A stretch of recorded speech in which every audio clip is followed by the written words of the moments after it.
Welcome back to another edition of the Saturday to Sunday Football Podcast. I am Paul Perticchese, and thank you for joining me as always.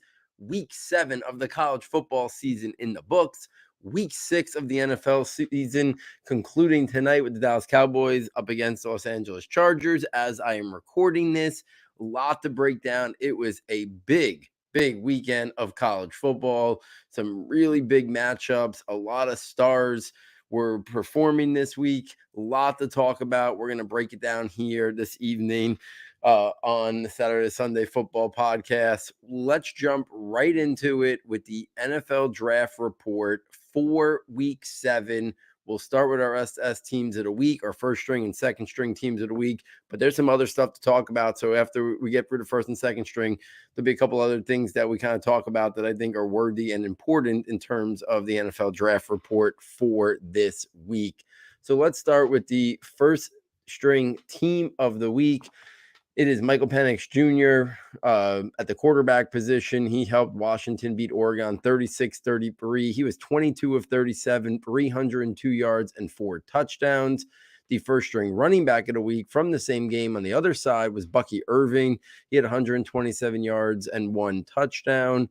At the wide receiver position, staying with the game, Rome Odunze out of Washington. He was making big plays for Michael Penix Jr. all game, 8 catches, 128 yards, and 2 touchdowns. And the first string tight end of the week, Cade Stover out of Ohio State, helped Ohio State get the W over Purdue. He had 4 catches, 53 yards, and 2 touchdowns. Let's start with Michael Penix Jr. because I had eyes start to finish, watch that entire great game with Oregon. And the thing about Michael Penix Jr. is when he has time in the pocket, he's as good of a pocket passer, as we've seen in college football. His ability to throw a touch, throw it anticipation, his ability to push the ball vertically down the field, his release, his mechanics, all very smooth. Penix is going to be a guy who's going to be really intriguing because he's a little bit of a throwback. He's right now, he still tends to have some struggles and difficulty when pressure. And you saw it even in that game when he had time in the pocket, he was almost unstoppable. And when Washington had some moments where, their offense sputtered a little bit, it was when they were getting pressure on Michael Penix Jr. So, we have an NFL right now where O-line play is as bad as it ever is. Most teams looking for quarterbacks usually have a poor O-line in front of them. They want players and quarterbacks to be able to make plays off script, off structure. Anybody who watched the Giants, lose that heartbreaker last night to the Bills, that one play where Josh Allen found, their backup tight end Morris for the touchdown, that's a play that, most people are going to say, don't make that pass. But those are the type of plays that Josh Allen makes. Those are the type of plays that Patrick Mahomes makes, those special plays.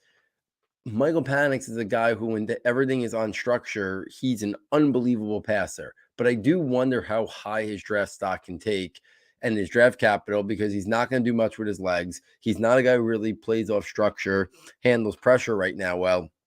So it's going to be interesting. Does he get put in a game where maybe he's got to show a little bit more, right? I'm not going to say anything's going to happen like CJ Stroud, but right, that CJ Stroud Georgia game really answered a lot of questions for me. And now we're seeing him at the NFL level, even when their O-line has been in trouble, being able to do that. That's the one thing about Michael Penix, handling pressure, playing off structure, and making things happen when the play breaks down. We just haven't seen a lot of evidence that he can do it. So it's something where, a lot of quarterbacks just aren't asked to constantly play from the pocket. But when he has time, it's really impressive. So there could be some teams that want to still have that traditional pocket passing quarterback and say, listen, we have a good offensive line. I'm not saying he's as good as Tua because I don't think he is, but the way Tua is asked to run that offense in Miami, I think Michael Penix could be in an offense like that or the San Francisco offense or some type of offshoot of that. And I could see him being really, really good, a good NFL starting quarterback. He can do what Brock Purdy does. He can do what Tua does with that offense around them. But if you're going to ask him to be one of those elite quarterbacks, I don't think he has that in his repertoire because I don't think he's a guy who's going to handle pressure well or, make plays off structure or off script right now. And I think depending on how teams view that, and the medicals. We know he has a lot of medical history. That'll impact whether or not Michael Penix Jr. goes round 1, round 2, or does he fall to like maybe round 3? I think that's all in place still. But the more he keeps putting up these performances, it's going to be hard to think he doesn't get out of he gets out of the top 50. And can he push his way into the round 1 mix? His running mate there, Rome Odunze, I think he's locked in. I said it with Keon Coleman earlier in the year. I'm going to go out and say it right now. Rome Odunze, Sharpie him in round 1. We're looking at this class now, and we know Marvin Harrison's going in the top 10. I think Malik Neighbors is sharpied in round 1. I think Keon Coleman is sharpied in round 1. I think Rome Odunze is sharpied in round 1. I think all 4 of those guys are they're not getting that around 1. And then you add like Emeka Egbuka.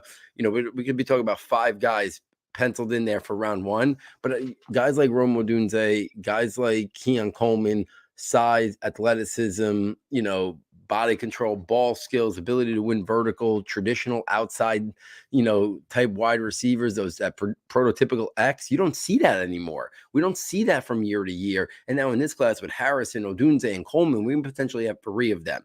So Odunze continues to put up staggering numbers this year, continues to show the ability to win vertically, good ball control, good body, ball skills, body control, ability to adjust in high point. He's becoming the total package. And as we talked about with Keon Coleman, is there some route refinement? Yeah, that's for a lot of wide receivers. Not a lot of guys come in with really good route refinement, especially if they're like the size, speed, prototypes like these guys. I think teams are going to want chances on guys like Rome Odunze and Keon Coleman. So those guys I think are now stock up, soaring, locking them into round 1. Bucky Irving's going to be interesting. I think he's more of like a late round 3, early day 3. I think it's going to be a little bit of a down running back class. I think you're going to see a lot of them go somewhere like between like round 3 and round 5.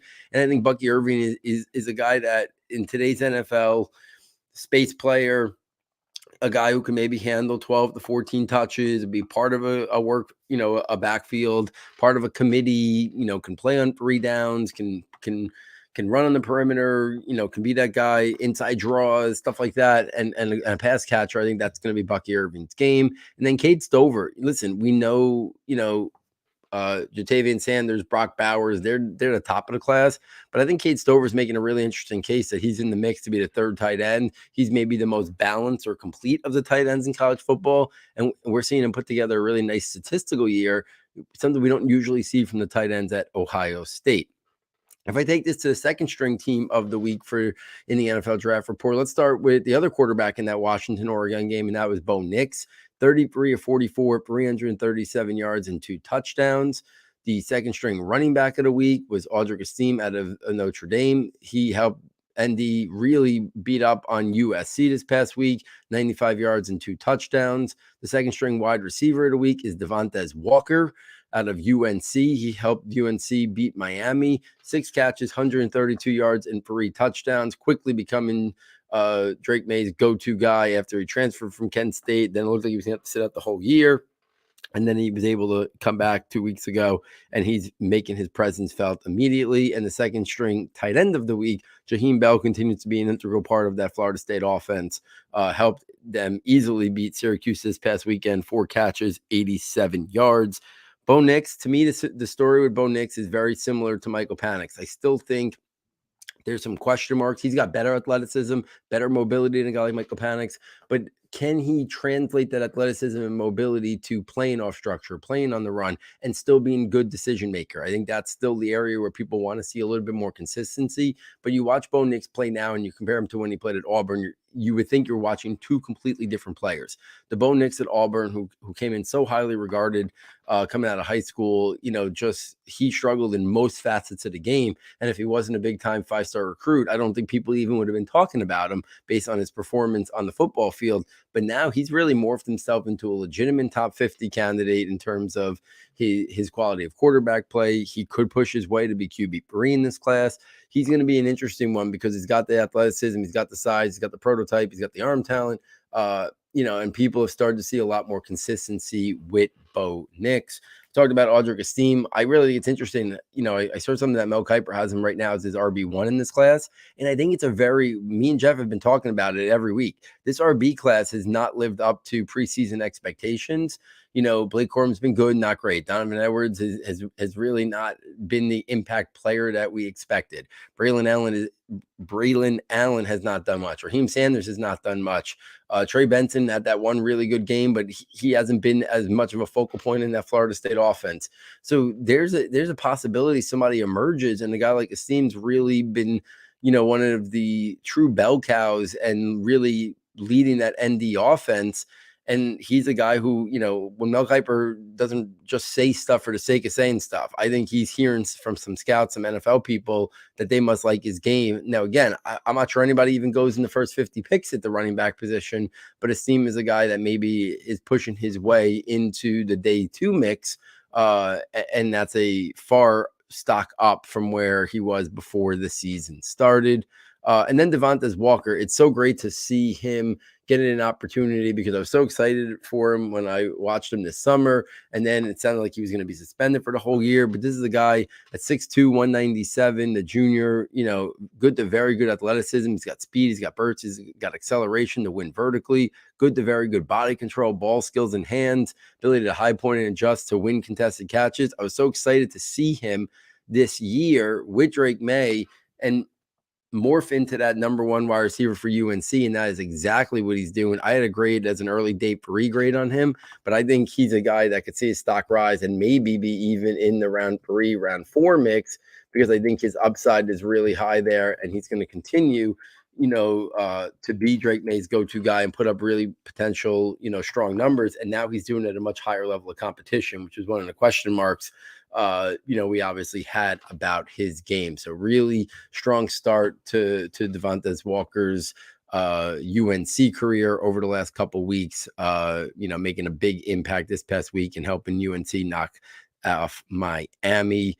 A couple honorable mentions and a couple other things that stood out. Before we get to the honorable mentions, 2 things that I think are really important. 2 of the top offensive skill prospects in the 2024 NFL draft. Caleb Williams, I watched that game start to finish. That was the worst game I've ever seen Caleb Williams play. ND seemed to have him confused and rattled. And I think it's just something to remember that, there's always ups and downs, right? We saw some downs in Trevor Lawrence when he was regarded going into his final year in college. And I think Caleb Williams is a better prospect than Trevor Lawrence. But this was one game. I think we underestimate a little bit just how poor his supporting cast is. I think he's made up for a lot of it. But they don't have a great run game. They have an average run game. They don't have a great O-line. And, without Jordan Addison there this year, their wide receivers are good, but they're not great. They're not like Ohio State's or Washington's, and this game just kind of, he was pressing a little bit. He was trying to do too much. You saw him to make some bad decisions. And I think it's sometimes just a reality check to realize, even the great prospects, A, have bad games, and 2, supporting cast, matters, right? A lot of times people, looked at the Josh Allen college film and critiqued it, really aggressively. And in hindsight, like, if you really just stopped and watched the traits that he possessed and didn't worry so much about the statistics and the performances, when you realize just how, underarmed he was when he was at Wyoming, I think, you get a better understanding of the prospect. And then Brock Bowers left with, believe it was an ankle injury. His return to action is unknown at this point as I'm recording this. We're talking about the guy who's the projected number 1 overall pick in Caleb Williams, and Brock Bowers, who every week we've been saying, is he top 10? Is he top 15? But that's probably where he's going. One, a bad game this week from Caleb, and then the injury for Brock Bowers. Will be interested to see kind of how that plays itself out. A couple honorable mentions from this week that I think are really important to talk about. We talked about, the UNC game, with Walker making a big impact there and helping UNC beat Miami. But Tyler Van Dyke, we talked about him a couple weeks ago, worthy of talking about again. 31 of 48, 391 yards and 4 touchdowns. And again, this was a guy that was on the NFL radar, on scouts' radar, as a potential, first round pick in the 2023 NFL draft. That's how much people liked his game. Obviously, everything that could go wrong last year did go wrong, but there was a reason why he was regarded that highly. And now he's starting to put it together again and show that growth and development people wanted to see last year. So it's going to be interesting to see how much he can maybe improve his draft stock back up to what, once upon a time people thought was maybe a round 1 type quarterback prospect. Shadu Sanders, obviously a heartbreaking loss there for Colorado, up 29-0 over Stanford last Friday night.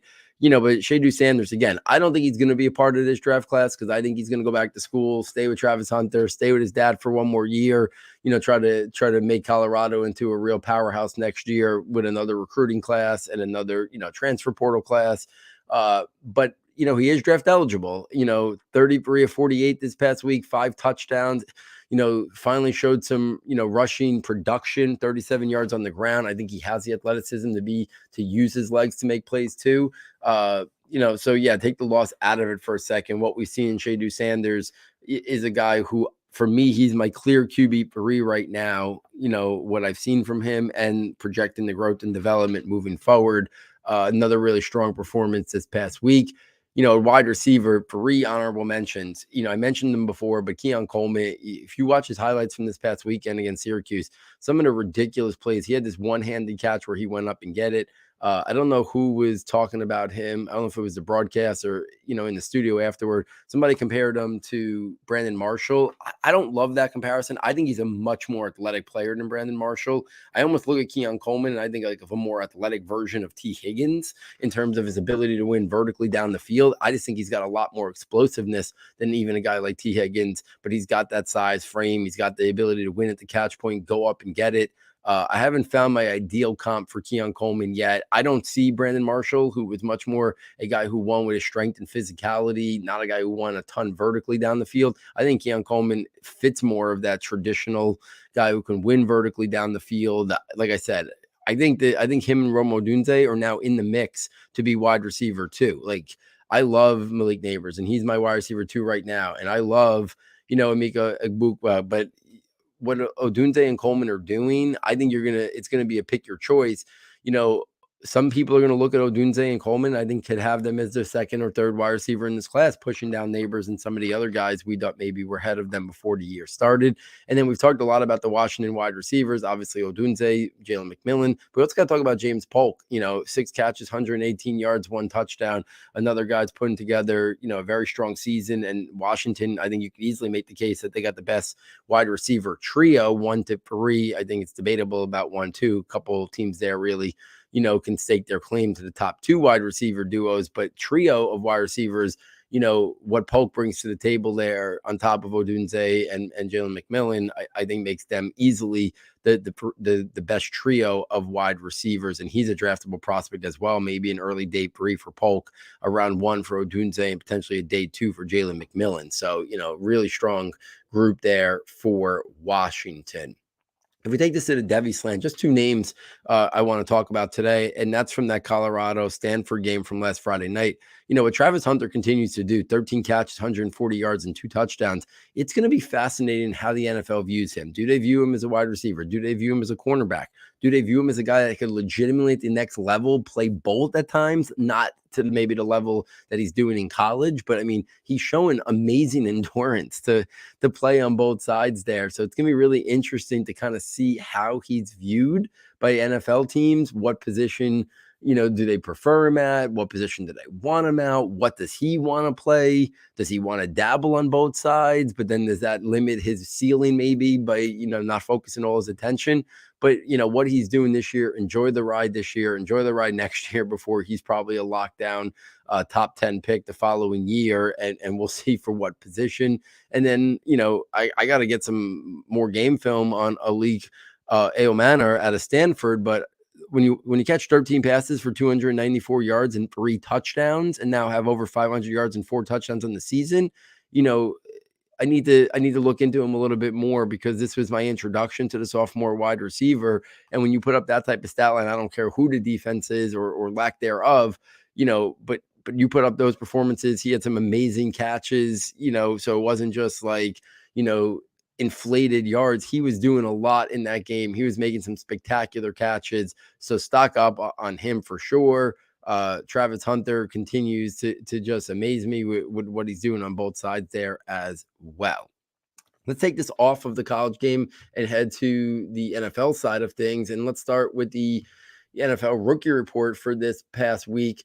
Couple things at the quarterback position. News tonight here sounds like Anthony Richardson is going to be done for the season, and surgery is expected. So that's a bummer because he, I was one of his biggest supporters. Never expected him to come out and light the NFL up like he did in his first couple starts there, but he struggled to stay on the field, and now the rest of his rookie season appears to be lost, which is frustrating from all different perspectives. Obviously, for the player himself, the young man getting injured, for the Colts fans, for the Colts franchise, not be able to get him more development this year, more acclimated to the NFL. Obviously, for fantasy, I mean, this was a guy who was maybe going to put together a top 5 redraft year. And how high was he going to push his way into dynasty QB ranks? I think it was a legitimate question.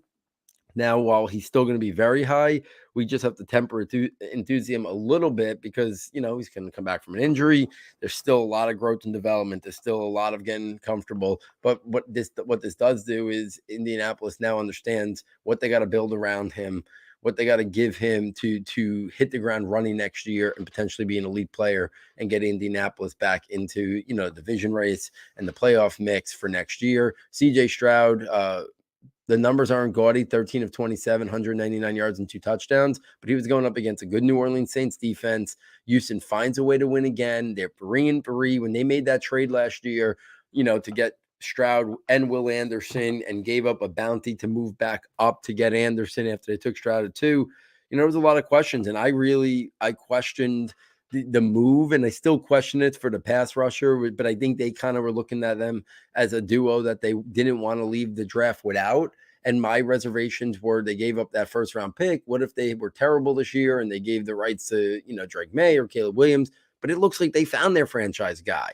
So, you could make the case they could have got him and then not made the trade for the pass rusher, but they wanted to have an identity on both sides. And, it was an aggressive move up for a non-quarterback, but what Stroud's doing is going to make it worth their investment, because if they lock down that position, then Will Anderson becomes, an elite edge rusher.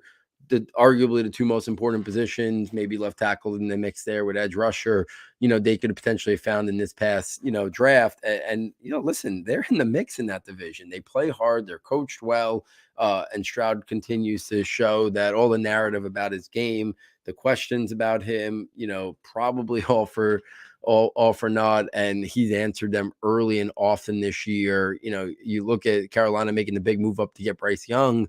I don't think anybody right now would prefer Bryce Young over Anthony Richardson, even with the injury to Richardson and CJ Stroud. So Carolina made the big, bold move up, and it looks like the first quarterback taken, I think there's a lot of question marks about whether or not, if Carolina could have a redo right now, I kind of think they would take either Anthony Richardson or CJ Stroud over Bryce Young. And that's not ideal when you make that bold move up. And I still like Bryce Young, the player, but, just based on what we've seen and how quickly Richardson acclimated, how quickly Stroud acclimated, and then they have the more physical capabilities, I think speaks volumes on what they could become. The running back position, I want to talk about Bijan a little bit because not getting a lot from the rookies at the running back position. Jahmyr Gibbs is hurt. Kendre Miller not really playing much. Most of them, not having a big role. And I think the thing about Bijan is, I was right at the hilltop thinking that he could be in the mix to be RB1 this season, and he's just not producing elite numbers. He often gets taken off the field in goal line situations so many times from the 1 or 2 yard line. He's either not on the field and Tyler Allgeier's in there, or he's lined up out wide and Atlanta's kind of getting cute. Like, they're kind of using him almost like he's like a space player or a scat back or a change of pace back at times, just in terms of the use. I understand he's getting the total usage is great when you take into the receiving work, but I feel like they're not using him enough in between the tackles. They're not using him enough in goal line and short yardage. And Bijan Robinson is a beast. He's Saquon Barkley-esque. He's not a guy who Devin Achane. Yeah, you don't want that. Jahmyr Gibbs, you don't want that. But I don't know why. I feel like Atlanta's getting a little too cute sometimes inside the 1, 2, 3 yard line, and I just give the ball to Bijan Robinson. That, if you're not going to use him there, why would you invest the pick that high on him? He's their franchise player. He's the guy who the offense should be built around, and I feel like he's just not getting enough touches when they're near the end zone, and I think it's bit them in the behind a few times this year. and I just don't think he's going to put up the statistical fantasy year that me and many other people expected. I think he's still an RB1, but I thought he was locked in top 3, top 4 with the ability to be number 1 overall this year. And we haven't seen the usage that's going to produce that just yet on a shaky offense at best. And then he doesn't seem like he's going to be in position to score a lot of touchdowns. Where when the year started, I thought like 10 rushing touchdowns was almost the floor for him this year. I thought like 2,000 total yards and 10 touchdowns were very much in play. And I don't think we're going to be seeing that. The pass catchers, let's start with the tight end position. Michael Mayer finally getting involved there. We've seen glimpses of Dalton Kincaid this year be productive. We've seen glimpses of Luke Musgrave. Obviously, Laporte has been amazing, but it was nice to see Michael Mayer 5 catches, 75 yards, and get involved there. At the wide receiver position, still waiting on Jackson Smith and the Jigba's role to grow. But right now, I watched most of that Seattle game. Geno Smith is really struggling right now. And I don't know if people like are giving him the benefit of the doubt, but he's got a lot of weapons there, and he's looked shaky at best this year. And right now they just, don't have a big role. And when he got drafted there, we all said, okay, this is I guess they're gonna be a different offense, not less 2 tight ends, more 11 personnel, and we just haven't seen that a lot. And it makes you wonder, like, okay, like, why are you investing, the 20th pick in the draft or 19th pick in the draft? I forget when he started the run there. Why are you drafting him if you're not going to change the identity of your offense? Because, Tyler Lockett's still very good. DK Metcalf is great. Like, Jackson Smith and Jigba is best in the slot. Like, you can run an offense through him as a slot wide receiver, similar to how the Rams run their offense through Cooper Kupp out of the slot.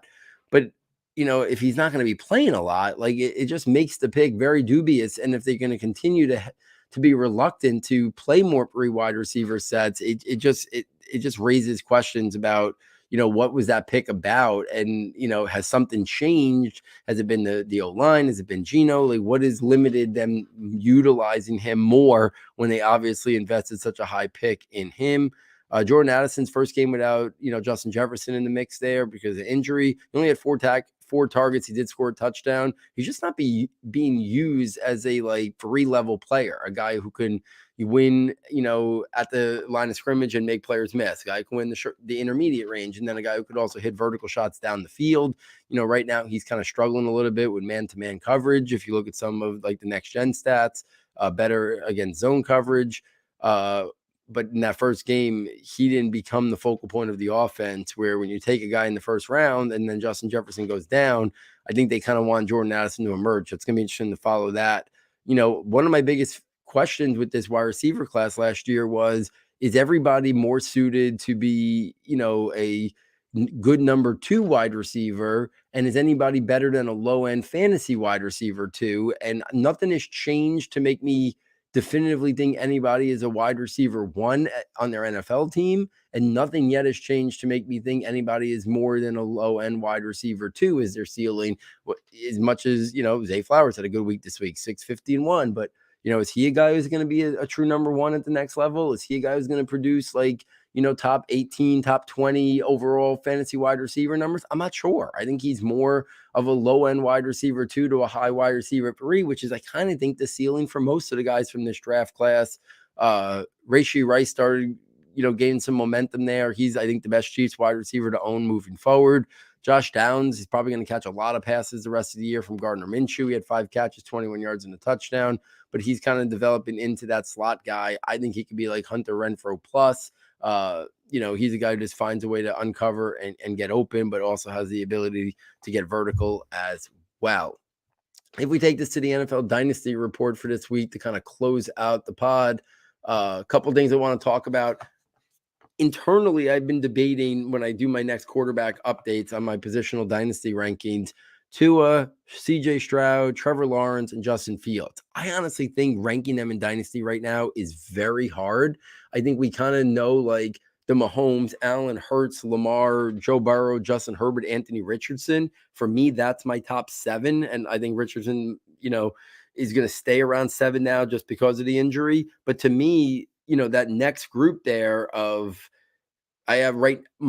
previously I had ranked it number 8, Trevor Lawrence, number 9, Tua, number 10, Justin Fields, and then I moved up CJ Stroud. Last time I did an update to number 11, once he got off to a pretty good start. But I think ranking them is really hard. I honestly think right now, if you're looking at like a 2 to 3 year window, I think, and you're not willing to bake in injury concerns, I think now my next update is going to have Tua ahead of them with Mike McDaniel, with Tyreek Hill, with Jalen Waddle, that offense. And then I think I would probably do Trevor Lawrence, Justin Fields, followed by CJ Stroud. But I think CJ Stroud very much like he's performing way better in his rookie year than Trevor Lawrence did. Way better than Justin Fields. Now he doesn't have the running component, but Justin Fields, after 2 great games, a little dose of reality this past week, and then he got hurt. We don't know what his future holds. If Chicago has an opportunity for Caleb Williams or Drake May, they're probably going to pull the trigger. And then where does that leave Justin Fields? So maybe having him at 10 is a little bit too risky. Maybe he should be a little bit further down. It's hard to put him much further down. So I think ranking that Tua, Trevor, Fields, and Stroud is a really interesting mix before, we kind of get Kyler Murray there into the mix, Brock Purdy, those guys, I think are what's there. And Kyler Murray, once he gets back and is playing, we'll see if he's going to be in Arizona for the long haul. He can move right back up that list as well. But right now he's kind of sitting there, right with those guys, but it kind of almost on a separate, tier right now until we see him get back into play and what his future holds. Second big storyline, I think Breece Hall right now is Dynasty RB2. And if he finishes out the year really strong and we don't see Bijan put up these gaudy numbers, I don't think it's unrealistic. I don't think it's crazy to even make the argument that he could be RB1 in Dynasty. The Dalvin Cook experiment is already over. Breece Hall is getting full work. What we saw last year in glimpses, what we've seen this year in glimpses is a guy who's got the ability to be elite RB in fantasy and elite RB in the NFL landscape. So yeah, I'll still have Bijan there right now, but to me, Breece Hall's got to go over, Jonathan Taylor. He's got to go over the other guys there, Christian McCaffrey, whoever else you want to put there. For me, maybe you can make the case if you're looking like a 2-year window, Christian McCaffrey still. I can understand that. If you're going a little bit past that, I think Breece Hall should be ahead of even Christian McCaffrey. So we thought maybe it would be a slow return to dominance for Breece Hall, or maybe he'd be in a work share committee this whole year, and that would kind of hinder, one of his prime years, because for running backs, these are the prime years, their first contract, and maybe, 1 or 2 years into their second contract. But he's back, it looks like. DeAndre Swift, continues to show that the Eagles made a brilliant move, bringing him over for like a 4th round pick, like 2 drafts from now or something, maybe 2025. But be careful. While his stock is soaring in Dynasty right now, he is a free agent after the year. Are the Eagles going to invest heavy money in him? They have a lot of guys on their team, a lot of really good picks that their contract's going to come up. Do they try to lock him down for like a David Montgomery type contract, or a little bit less than that? $5 million a year, $6 million a year for a couple of years. But they didn't have any interest in doing that to Miles Sanders. Do they want to do that for DeAndre Swift? Or do they say, what, let him sign somewhere else. We'll get that 4th round pick back as a compensatory pick, and then we'll figure it out moving forward, right? Whether it's a draft pick, whether it's another trade. They're very, proactive and a very modernized approach with positional value and forward thinking. So it's going to be interesting, right? DeAndre Swift stock way up, and people want to be excited about him because he's a guy that many of us really loved. So it's nice to see him living up to that potential when so many of those other ones in that draft class have not. But just be careful. He's a get for right now and enjoy the benefits of this year, but don't look too far out with DeAndre Swift, because we don't really know what that future holds. If I had an opportunity right now to sell Devontae Adams and get good or above market value, I would. Like, I know he's still great, but that offense has a lot of question marks. I'm not sure he's even going to be there next year. I think if the Raiders were smart, they would try to sell him now and maximize his value and see who offers the most in season. But I think now might be a good time, unless you're like an elite team as a contender. I think now might be the right time to get out of the Devontae Adams business and see, how much he can bring back in a trade. And then we talked about the quarterback rankings that are tough. I think the top of the wide receiver rankings after Justin Jefferson and Jamar Chase are equally challenging. Ranking AJ Brown, CD Lamb, Amon-Ra St. Brown, in some order, maybe for 3, 4, 5 in Dynasty. If you want to put Tyreek Hill up there, until he retires, and we'll see. He says he's not going to play that much longer, but he probably deserves to be up there if you're looking at this in a 2 or 3 year window. But if you're going with a little bit more youth there in Brown, Lamb, or Amon-Ra, I think it's really hard to rank them right now. And I probably would have it. I think AJ Brown deserves to be ahead of that list. I think right now he deserves to be ahead of CD Lamb and ahead of Amon-Ra St. Brown. I think ranking CD Lamb and Amon-Ra St. Brown are really tough right now. We don't know, long term, is CD Lamb connected to Dak Prescott? We don't know. Is Amon-Ra St. Brown, connected to Jared Goff? Those are unknowns right now. I think they're both best when they're inside the slot. I think they both have shown the ability to play on the outside just fine as well. My slight lean is CD Lamb, but we've seen Amon-Ra St. Brown, I think, be a better player in the NFL right now. So maybe they should be, swapped there a little bit, but obviously both great. But I think the big thing is AJ Brown, I think, should be ahead of both of them right now in that Eagles offense. Just the way he wins, the way he dominates at times. I think there's a little bit of a differential between him and CD Lamb and Amon-Ra on the football field. And I think in terms of consistency, in terms of fantasy, I think it's showing up as well. But I think that's a fun debate for sure.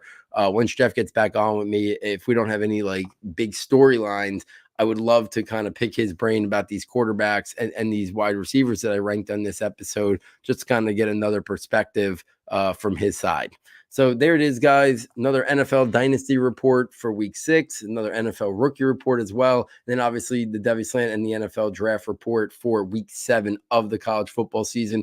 If you're enjoying this content, please get over to the website, rate, review, and subscribe. Check out our premium notebooks for $9.99. You get access to all of our premium content. It significantly helps us continue to do what we do here at Saturday to Sunday and bring you the coverage that we do. If you've bought it in the past, we hope you consider to purchase it again. If you've been a longtime listener or a new listener but never purchased it, we hope you're willing to check it out for $9.99. You really get a lot of content for sure. And all full details on that, just check it all out or reach out to me on Twitter. But the website kind of details everything step by step in terms of what it entails. So on behalf of our sound tech engineer, David Nicano, and myself, thank you for joining us. And we look forward next time taking you from Saturday to Sunday.